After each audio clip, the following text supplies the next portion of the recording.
Şimdi Singapur modeli yapay zeka strateji, yönetişim ve gelecek perspektifinden bahsedeceğiz biraz. Büyükelçilerimiz bizlerle beraber olacak ama bu session'a geçmeden önce açılış konuşmalarını yapmak üzere bir kez daha Sayın Zafer Küçükşabanoğlu'nu davet edelim. Bir kez daha yoruyoruz sizi. Online bağlantımız da olacak bir yandan. AYPA Başkanımızı dinleyelim, sonra aktarımlarımızı sürdüreceğiz. Herhalde otel içinde en fazla adım attığım 2 gün oldu. O da herhalde protokolün çok yoğun katılımından dolayı oldu. Tabii birçok arkadaşımız ödül veriyor ama çoğunluğu ben veriyorum, açılışları ben yapıyorum. Bu tamamen benim isteğim değil, protokol kuralları gereği benim yapmam istendiği için buradayım. Onu özellikle söylemek isterim. Evet, 2024 yılında Birleşik Krallık özel oturumu yapmıştık. Bu yılda Singapur özel oturumu yapıyoruz. Niye Singapur özel oturumu yapıyoruz? Ondan bahsedip huzurunuzdan ayrılacağım. Biz yapay zeka politikaları üreten, dünyadaki hangi ülkelerin hangi politikalar ürettiğini takip eden bir dernek olduğumuzdan dolayı Singapur'un son 5 yıldır çok ciddi bir ivme kazandığını, yapay zekada çok ciddi bir atılım yaptığını gördük. Gerçekten şu anda endekslerde yapay zekada dünyadaki ilk 10 ülke arasına Singapur girmiş durumda. Daha sonra Singapur Büyükelçimizle tanıştık. Geçen sene kendisini zirvemize davet ettik. Tanışmadan önce davet etmiştik. Ve o zirvede de ben geçen sene Cumhurbaşkanı Yardımcımız Cevdet Bey varken Singapur'dan bahsetmiştim. Ve zirve bitti. Zirve bittikten sonra asistanım aranmış. Demiş ki Singapur Büyükelçimiz sizinle tanışmak istiyor demiş. Biz de gittik tanıştık. Biz davet ettik, o bizi davet etti ve çok ciddi bir samimiyet oluştu. Sonra biz bu samimiyeti bırakmadık. Biz bir heyet oluşturarak Singapur'a gittik. Ve Singapur Türkiye Büyükelçimiz Sadık Bey'in öncülüğünde çok güzel bir etkinlik yaptık. Sonra ben DEİK'te Singapur İş Konseyi Yönetim Kurulu üyesi oldum. Ve gerçekten Singapur'un fahri konsolosu gibi bir gönüllü fahri konsolosu gibi bir pozisyon oldu. O yüzden Singapur gerçekten çok kıymetli bir ülke. Herkesin takip etmesi gereken bir ülke. Özellikle yapay zeka ve eğitim anlamında çok kıymetli bir ülke. Bugün de biz bu özel zirvede Singapur özel oturumu yapalım istedik. Az sonra Singapur Büyükelçimiz burada konuşma yapacak. Normalde panelistti ama İstanbul'a uçağı olduğu için buradan konuşma yaparak ayrılacak. Daha sonra da hem online bağlantıdan hem de buradaki konuşmacılarımızda Singapur'un yapay zekada nerede olduğunu hep beraber söyleyeceğiz. O yüzden Türkiye güçlü bir ülke, Singapur'da yapay zekada güçlü bir ülke. Sabah konuşmamda bahsettiğim gibi rekabet derken işbirliği yapmak. Singapur'u buradan herkes özellikle gitmesini tavsiye ediyorum ve özellikle de Sadık Bey'e, Singapur Türkiye Büyükelçimiz Sadık Bey'e çok teşekkür ediyorum. Onun orada olması devletimiz için çok büyük bir şans. Lee'ye çok teşekkür ediyorum. Bana Lee diyebilirsin dedi. Az sonra zaten konuşma yapacak. Çok samimi, içten bir büyükelçimiz. Tabii ki Laurus'a teşekkür ediyorum. AI Singapur'un direktörüne ve Singapur'dan buraya kadar 11 saat yoldan bizim için gelen Anuratro'ya çok teşekkür ediyorum. Az sonra göreceksiniz. Ve sizleri artık Singapur özel oturumuyla baş başa bırakıyorum. Çok sağ olun. Evet, Sayın Zafer Küçükşabanoğlu, AYPA Başkanı'nı dinledik. Az önce de söylediği gibi şimdi oturumumuza geçeceğiz. Fakat öncelikle oturumumuza başlamadan önce Singapur Cumhuriyeti Türkiye Büyükelçisi Kok Lee Peng davet etmek istiyorum. Her Excellency, please. You can join me on the stage. We're going to hear your speech. Thank you.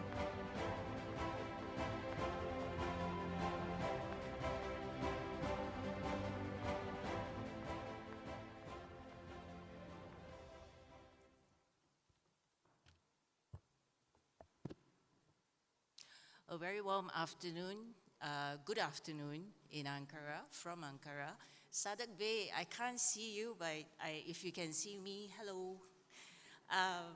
Also to Lawrence, hi. I'm sure it's quite late in Singapore, but I'm so glad that both of you can join us today for this session. Zafar Bey, thank you very much for the kind words of introduction. I think that you are doing a tremendous job single-handedly promoting the need for Turkey to come to understand and to learn to work with AI. I applaud you, I commend you, and I'm very happy that this year we're building on the relations that we built last year, and I thank you very much for organizing this special session on Singapore's approach to AI. I'd like to greet all participants with respect and friendship. Let me just give you a brief overview of Singapore's model of governance for AI. We recognize AI's immense potential to drive economic and social transformation for public good, especially given our structural constraints, namely little to no natural resources, a rapidly aging population, and a tight labor market. We have embraced the adoption of AI in all walks of life. Little children are learning coding, and they are being slowly introduced to large language models, as well as maybe one day, once we have ascertained that AGI is reliable, we'll let them play with it as well. Here, I would like to inform you that my Minister Vivian Balakrishnan, gave a speech last month at AI Engineers Singapore on the 16th of May 2026. The speech is available in full on the Ministry of Foreign Affairs website. I just want to say that in this speech, my minister was talking about how he built a second brain using AI agents. So he worked on the base of nano claw, and then he brought in other aspects, and then he uses this every day on a daily basis. And he said that in May, he had to visit 12 countries. And in those 12 countries, he depended a lot on his second brain to tell him information about policy, culture, geography, how the war in Iran had affected them. So for those of you who are practicing AI, this might be of interest to you. We are adopting AI in all walks of life, but we also take very seriously the risks that AI poses, including possible job displacement, bias, misuse. You know how Mythos was withheld by Anthropic because they were worried that its release, or was it Claude? Its release would be too dangerous and cybersecurity everywhere would be affected. So in Singapore, we have to balance such risk mitigation with the need to move ahead fast enough on AI regulation, because AI is moving so fast that we must not fall behind the curve. We also recognize that Singapore's resources are very limited. Therefore, our approach is to take calculated bets in areas where we can credibly play. For AI, that means that we don't compete to build the biggest frontier models or the largest data centers. We focused on fast, responsible, and effective deployment of AI solutions. We aim to be a trusted regional hub where companies and researchers can collaborate to develop, test, and deploy impactful AI solutions quickly and coherently. So our approach consists of 4 key thrusts. First, harnessing AI to transform key sectors of our economy, namely advanced manufacturing, connectivity, finance, and healthcare. Our National AI Impact Program, NAIIP, aims to strengthen capability across a broad sector of enterprises and workers and students. And to facilitate enterprise adoption, we provide grant support for pre-approved, cost-effective, and market-proven AI solutions. Second, we develop frameworks and tools with guardrails and safeguards, such as our Model AI Governance Framework and AI Verify. We believe that frameworks and tools can be updated more frequently, they're more flexible, compared with laws and rules, which are more rigid. We try to align and share our frameworks and tools with other countries because interoperability increases trust and confidence for the responsible development and use of AI globally. Third, we work with our partners internationally to shape norms and standards and build capacity. We participate actively in the AI Safety Summits. This year, we served as a co-chair on the AI for Science Working Group leading up to the Indian AI Impact Summit. We work through the Digital Forum of Small States in order to, and we have produced the AI Playbook for Small States. And we also chair the ASEAN Working Group on AI Governance, where we work with ASEAN member states to adapt global norms and best practices. Fourth, we try to act as a global convener. We host meetings such as the Singapore Conference on AI and Asia Tech Singapore, which bring together a wide variety of stakeholders to have constructive discussions on AI. This year, we also hosted the second edition of the International Scientific Exchange on AI Safety, where stakeholders talked about AI safety, scientific progress. Singapore is also pleased to host the AI Verify Foundation, which is an open source community of over 220 members who pursue innovation in AI testing and assurance.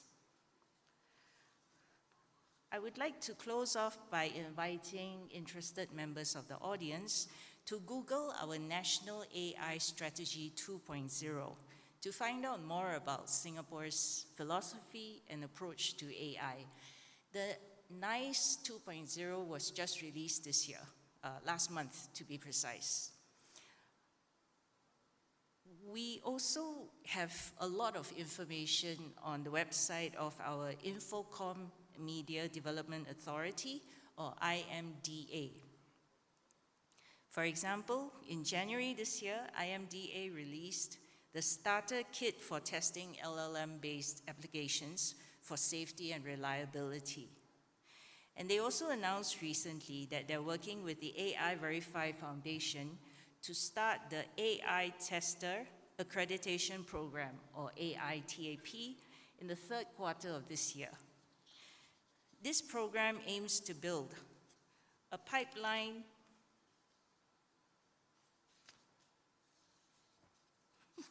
too many notes.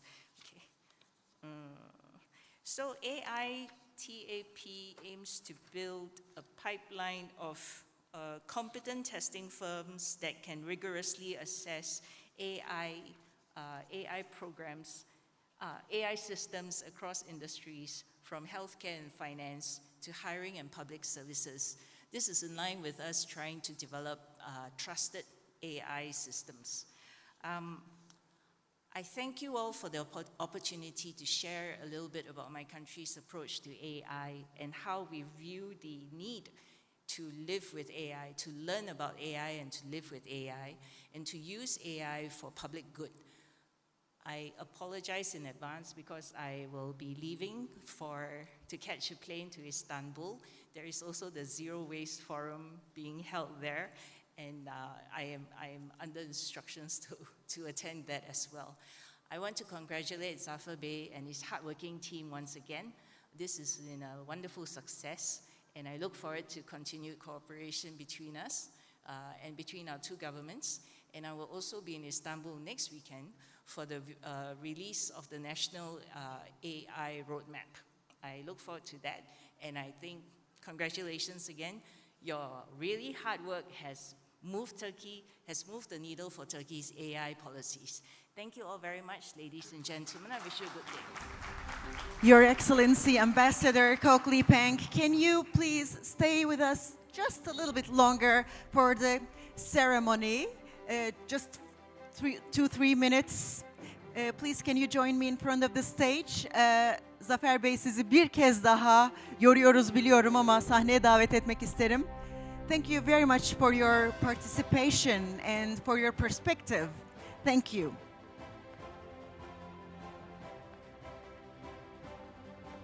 Efendim, Sayın Büyükelçimizi ağırladık. Bir taraftan İstanbul'da da önemli bir sıfır atık zirvesi düzenleniyor biliyorsunuz.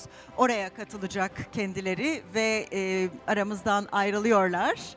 Ve katkıları için, bizlerle birlikte oldukları için çok teşekkür ediyoruz. Hem AYPA'nın perspektifini dinledik, hem Singapur oturumu başlığında Sayın Büyükelçimizin Singapur nezdinde Türkiye Büyükelçimizin daha doğrusu Singapur'un Türkiye Büyükelçisi'nin perspektifini dinledik. Şimdi 2 online katılımcımız olacak. 2 fiziki olarak burada katılımcımız bizlere sesleniyor olacak. Başlığımız Singapur modeli. Bir önceki summit'te İngiliz modeli üzerinde durmuştuk. Tabii ki AYPA'nın uluslararası bir entegrasyonu olduğunu düşünürsek sık sık yurt dışında organizasyonlar düzenleniyor ve tabii bu bağlamda çok ciddi işbirliktelikleri var. Singapur'da bu işbirlikteliklerinde çok önem verdiğimiz ülkelerden biri. Şimdi tahmin ediyorum ki Singapur modelini dinlerken daha net bir şekilde çerçeve çizilecek. Zira Sayın Büyükelçi az önceki konuşmalarında hem regülasyonlardan bahsetti, hem Singapur modelinin biraz altını çizdi. Evet, risklerin farkındayız ama aynı zamanda opportunitelerin de farkındayız dedi. Bakalım detayları ne Sayın Büyükelçinin aktardıklarının. Şimdi Sayın Sadık Arslan, Türkiye Cumhuriyeti Singapur Büyükelçisi ve Sayın Lawrence Liew Zoom bağlantısıyla bizlerle beraber olacak. Ancak öncelikle müsaade ederseniz bir moderatörümüzü davet edelim. Sayın Profesör Doktor Coşkun Küçüközmen, AYPA Danışma Kurulu üyesi ve İzmir Ekonomi Üniversitesi öğretim üyesi hocamız. Bu el sıkışabilecek miyiz hocam? Hocam hoş geldiniz. Buyurunuz, çok kıymetli bir panele çok kıymetli bir moderatör lazım. Görebiliyorsunuz değil mi? Evet.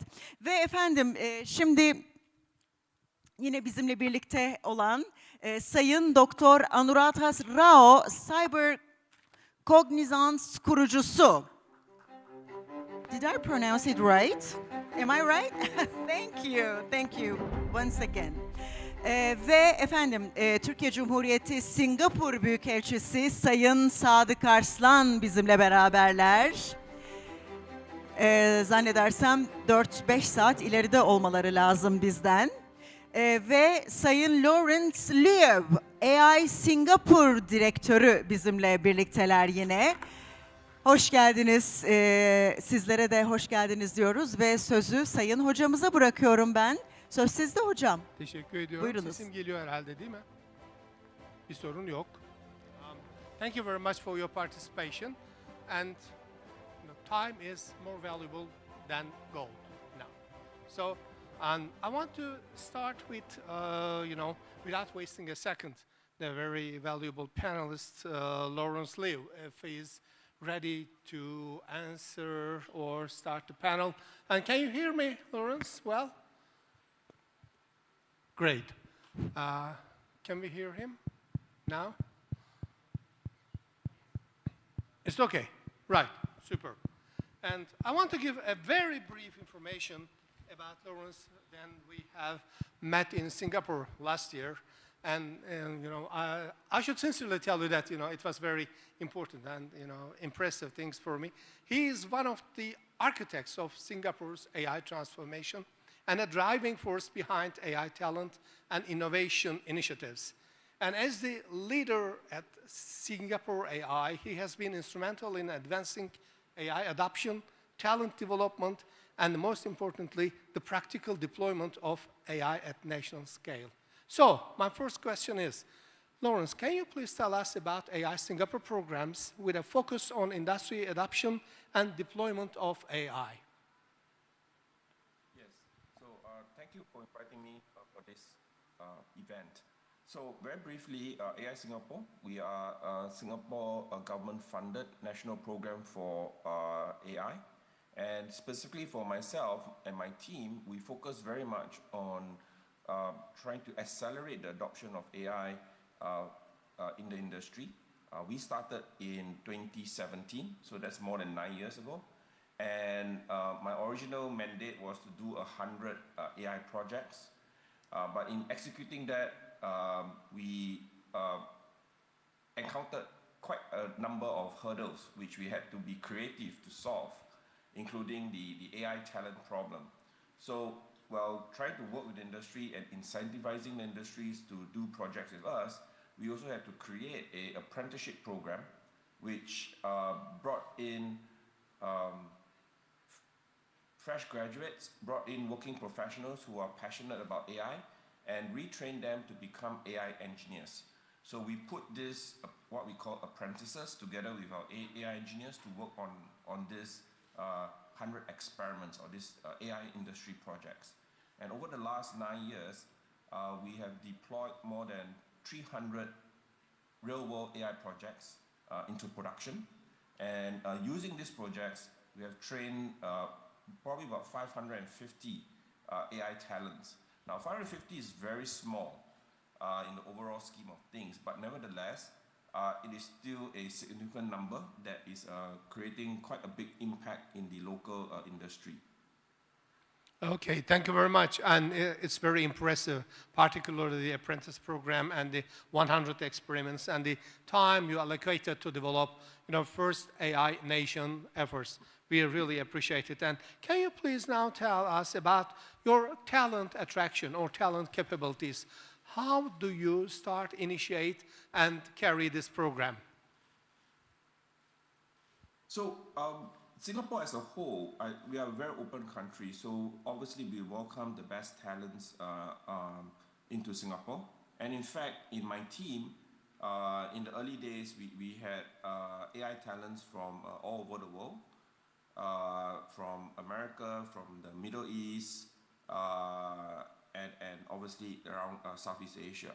So today, most of my AI engineers are locals because we train them through the apprenticeship program, and then we try to recruit from every graduating cohort and basically retain them within AI Singapore.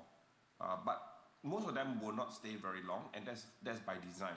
Now, when I started, I only had 3 engineers. And over the last 9 years, we have, like I said, we have trained about 550.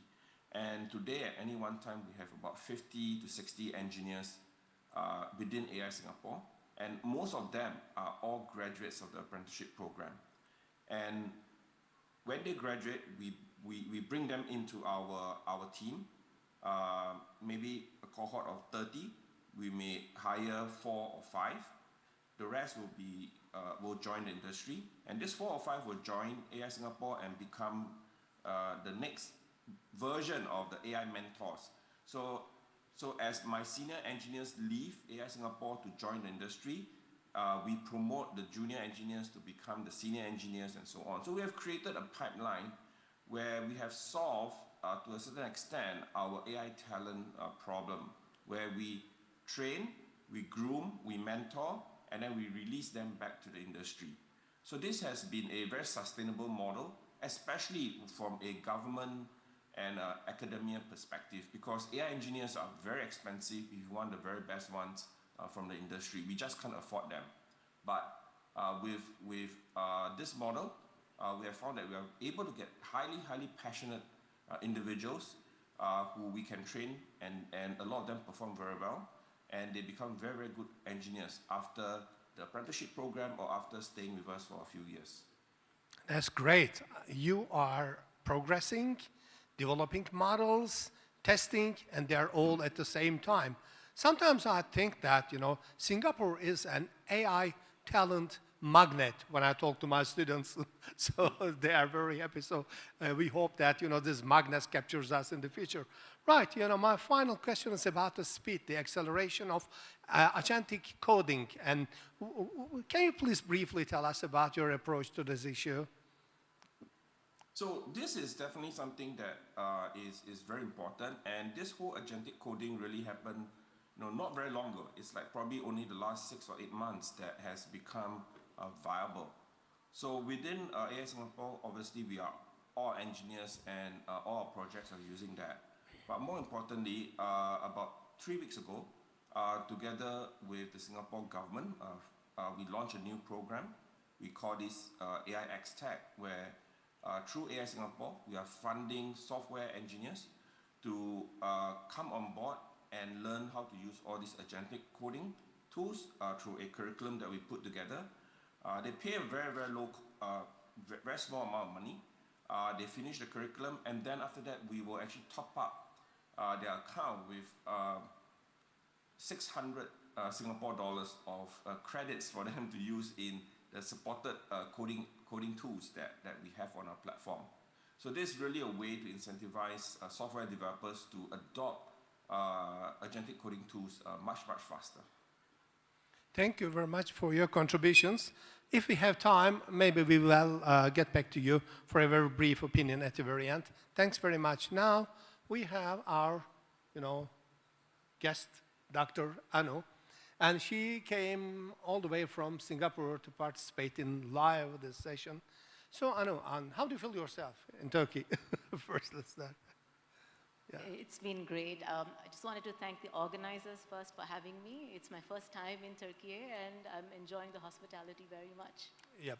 And Anu is a very important contribution to this field because of human-centered approach and awareness issues. So I don't want to talk very much about her approaches, but she will definitely give us briefly about her approaches when she's, explaining the person behind the machine. We are not talking about the AI, we are not talking about the models, we are now talking about the person behind the machine. So can you please start, to share your opinions? Absolutely. So one of the things that most people aren't talking about is the impacts on human beings. So we are talking about AI in terms of productivity, but what I'm looking at is what's happening to the humans, and I'm looking at the risk to humans. So what do I mean by risk to humans? I'm looking at, as we adopt more AI, what is the impacts on human safety? What is the impact on human well-being? And there's also security, but these are different topics. So when it comes to well-being, we're finding that more and more people across APAC are feeling overwhelmed because we're constantly introducing new technologies. So they're feeling overwhelmed, they're juggling a lot of tools. There's a lot of tool juggle, which means there's a lot of burnout, there's a lot of anxiety. And so yesterday's panel, we talked about how in the age of AI, our humanness will be the most important factor, but our human beings are actually becoming overwhelmed. So how do we balance the influx of technology with making our people feel valued, that they are not just a cog in a machine, that they have more than just productive value? So that's what I'm looking at. That's one element. The other element is for those of us who have families, We either have children or we have parents or we're caregivers. The AI harms follow us home. The AI risks don't stay in the workplace. So when we're thinking about our children, how do we protect them? I'm a mother of 2 teenagers, and so the idea is when we're introducing technology, what levers are we putting in place to make sure they're protected from harm? These are some of the conversations we have to have at the beginning, before introducing tech, and not at the end. And this is the change that I, along with other proponents of the work we're doing, want to focus on, the human being before and not after. Oh, that's great. So it takes us to another keyword, which is awareness. If their families, if their parents, and even if the kids are, aware of the risks and the problems with the AI, they will definitely protect themselves. But what if they don't have? What is the role of, regulators, supervisors, maybe, for institutions, organizational responsibilities? Yes, so the idea is, we've seen in Singapore as well, because we're such a big digital nation, we actually have a huge range of online harms. AI is amazing, but AI actually increases those harms as well if we don't know how to protect ourselves. So in Singapore, the government has been increasingly updating policy on digital harms. And that's something that is very noteworthy, because as things change in real time, they're able to implement policies in real time. But at the level of awareness, our children are learning about AI harms and benefits, but what about us? I don't think the adults are learning this fast enough. Right. So you say that, or maybe you imply that they need to be familiar with the newly established infrastructure of AI. I mean, not as a tool, but as a model that you can attach or integrate into the system. So make the most out of it, and so there will be other issues waiting in the line. So finally, you talk about the Singapore's approach. And what is interesting in this approach? I think it's quite different than the ones in China or the US or Europe elsewhere. But Singapore has its own model, own approach, which is very important. They also integrate judgment into the system. Yeah. So would you like to make a few words about it? I'm going to just reverse this a little bit, because you talked about trust. So Yeah. what we've been seeing in Singapore is that the leadership is acknowledging that there is a lot of anxiety, for example, around AI, and they acknowledge this. And for example, in our May Day rally, May Day address, the Prime Minister actually said, we will leave no worker behind, because they are acknowledging that people are scared and worried and fearful. So I think this kind of leadership has to spread across the country, across the economy. It should go to every leader that acknowledges that when AI is put into place, the person using it also needs to be treated as a human being. And there's a great value and trust that comes from it being not just an interaction, but a relationship that's built. You mean we have to understand the sociology and the philosophy of AI first, I suppose. Yes. Then the technicality comes later. Right. Yeah, thank you very much. Now our third speaker, His Excellency Sadık Arslan, dear Büyükelçimiz. And so would you like to make your comments about what we have talked so far, because you are in the heart of the AI. So, any, breach between Turkey and Singapore, so your opinions are quite valuable. We would love to listen to you.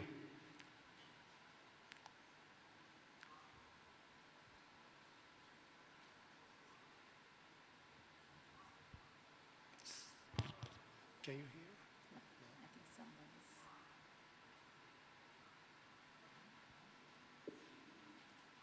Good afternoon. Yeah. Do you hear me? Yes. Esteemed speakers, ladies and gentlemen, it's a great pleasure and a distinct honor to be with you at this panel. I want to extend my deep gratitude to our moderator, Professor Dr. Coşkun Küçüközmen, for steering our panel. And it's a true privilege to share this session with my distinguished panelists. I'm also glad to speak alongside Ambassador Kok Wee Peng, Mr. Lawrence Liu, like myself, is also around 9 o'clock in Singapore in the evening. So, as well as Mr. Zafer Küçükşabanoğlu and our, again, Singaporean friend, Anuratha Rao. Dear guests, when we look at this session's title, we must realize something crucial. We are not just talking about technology, we are not just talking about the lines of code, algorithms, or computing power. After all, we are talking about trust and governance. Most importantly, we are talking about people and the future of our societies. Today, we are operating in an increasingly fragmented geopolitical environment.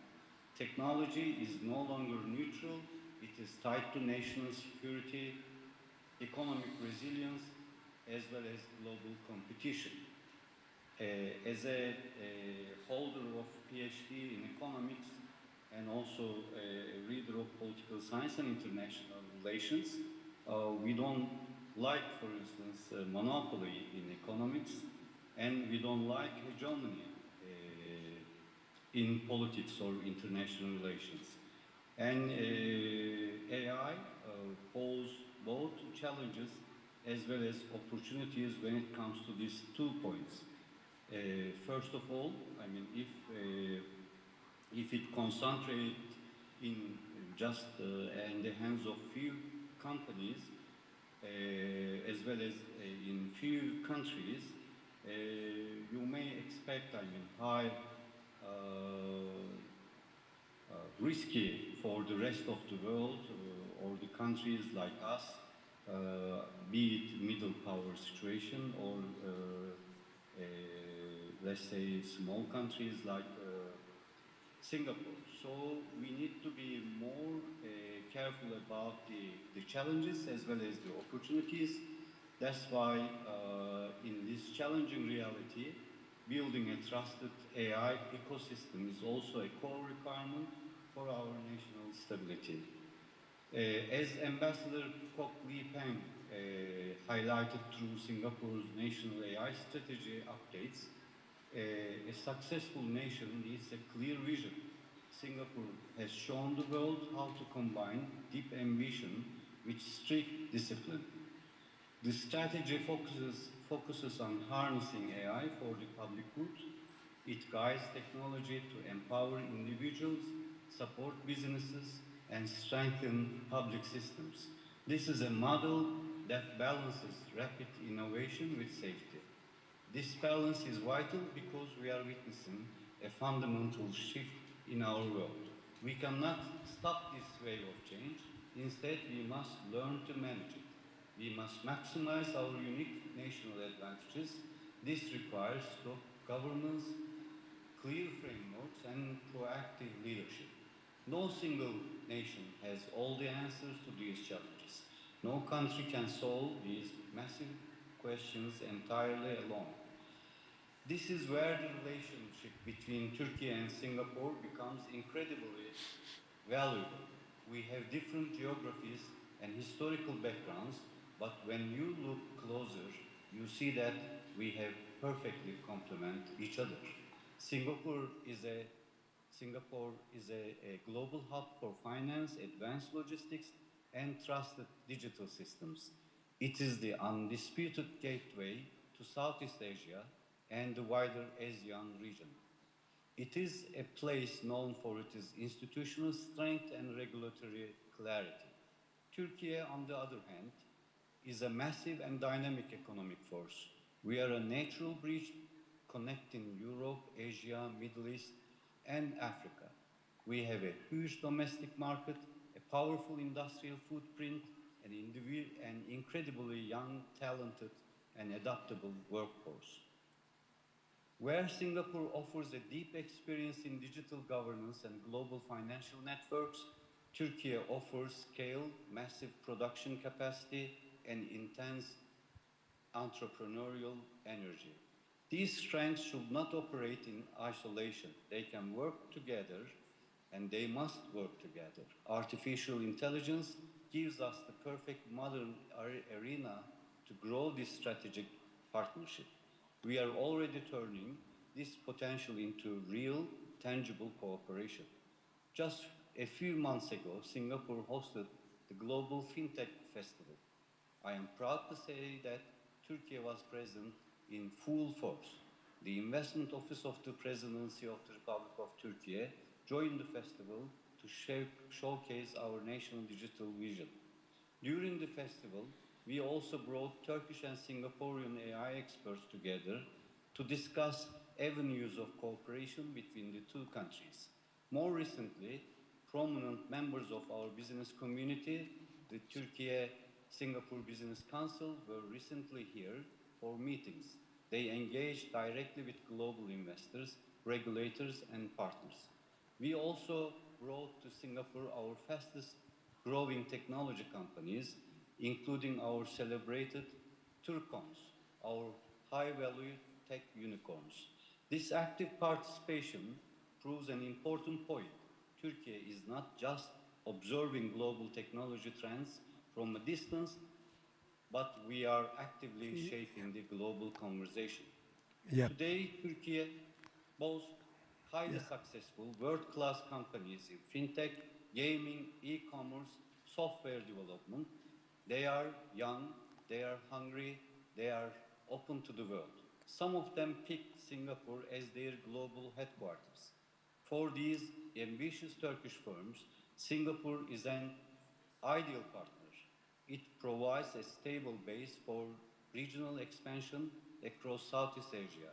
It is a trusted environment to meet international investors, test new concepts, and build global credibility. At the same time, Turkey offers Singaporean firms an entry point into a vast market of over 85 million people. We offer a gateway to surrounding regions, industrial depth, and a large pool of brilliant engineers. This is a win-win partnership in the true sense. Here in Singapore, we have a vibrant and growing community of Turkish students, researchers, data scientists, and technology professionals. They are working in leading universities, top-tier startups, and global multinational corporations.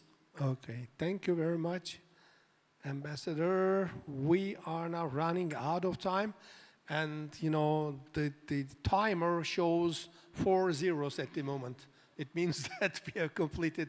But if you don't mind, I want to get a few words from Lawrence and Dr. Anu, and you know close the panel if you don't mind. Okay? As you wish. Yeah, thank you very much. Lawrence, please, a few words about the final wrap-up. Yeah, sure.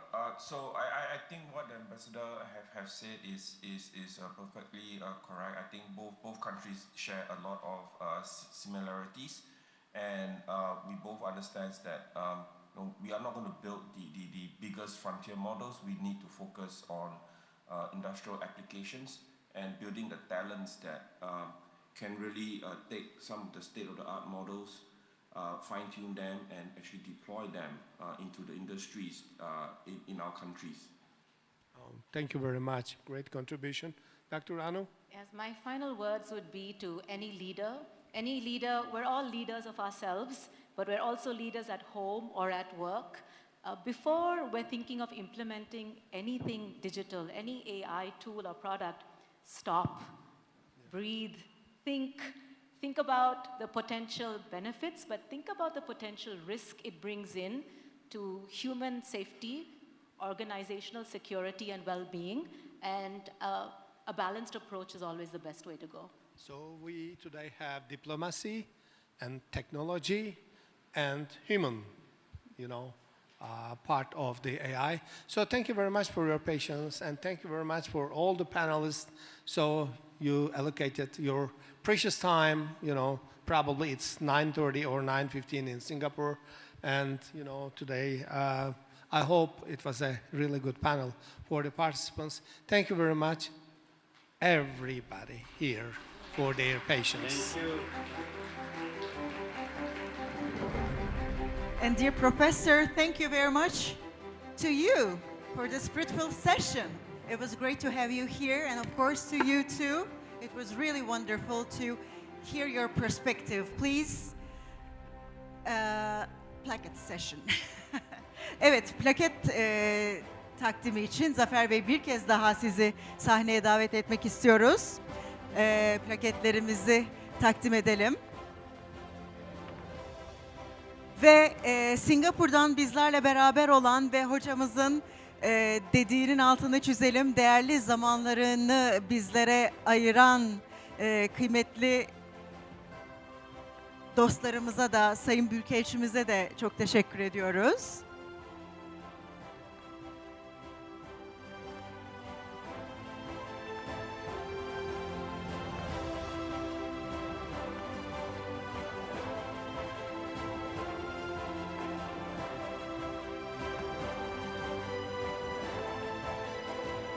Siz burada kalın lütfen. Size çok teşekkür ederiz. Thank you very much. Thank you.